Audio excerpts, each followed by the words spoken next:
Bonjour à tous, aujourd'hui nous allons faire une recette extrêmement délicate qui amène toujours une certaine polémique. C'est le gratin dauphinois. Alors dans le gratin dauphinois, il n'y a pas de fromage et il n'y a pas d'œuf. Pour vous équiper avec du matériel de qualité, tout ce que j'utilise est disponible sur ma boutique en ligne. Avant de commencer, n'oubliez pas d'allumer votre four à 200 degrés. Alors je commence par faire chauffer mon lait et ma crème. Je démarre à feu doux et je vais mettre à infuser le thym, le laurier et l'ail écrasé. Alors on peut l'éplucher ou pas, c'est égal. Bon. Ensuite je prends des pommes de terre, donc c'est des grosses pommes de terre. On peut prendre de la BF15, de la Binch. Bon, là je fais un petit tour de jonglage, ça c'est pour m'amuser. Donc là je les ai mises dans l'eau, bien sûr, après avoir épluché pour éviter qu'elles s'oxydent. Et je vais les couper en tranches avec le filet de sol. Des tranches donc entre 2 et 3 mm d'épaisseur. Après, on peut les faire plus fines, hein, c'est possible. Hein. Maintenant, c'est à votre, en fonction de vos goûts.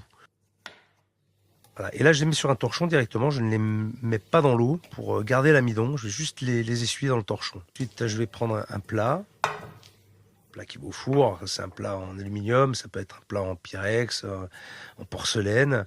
Je mets du beurre partout. Et là, j'installe mes pommes de terre. Voilà, je dispose mes pommes de terre un petit peu en rosace, comme ça, je les range correctement. Que ce soit bien à plat quand même, bien occupé d'espace.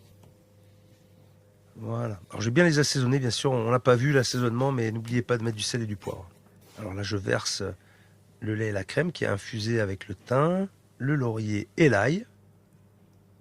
Voilà, je bloque avec mon couteau et je verse jusqu'à hauteur. Je vais maintenant mettre le gratin au four à 200 degrés pendant à peu près 1 heure. Tout le matériel qu'on a utilisé est en vente sur mon site, bien sûr.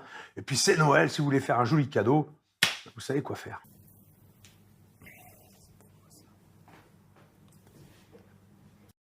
Allez, ça fait 1 heure, je vais sortir mon gratin du four. Et voilà. Je vais tester, voir si c'est bien cuit. On est pas mal. Bon, le petit conseil, faites-le la veille, votre gratin, d'accord? Il sera meilleur réchauffé, ok? Vous voyez, c'est facile. Je vous salue bien bas et je vous dis à bientôt. Ciao!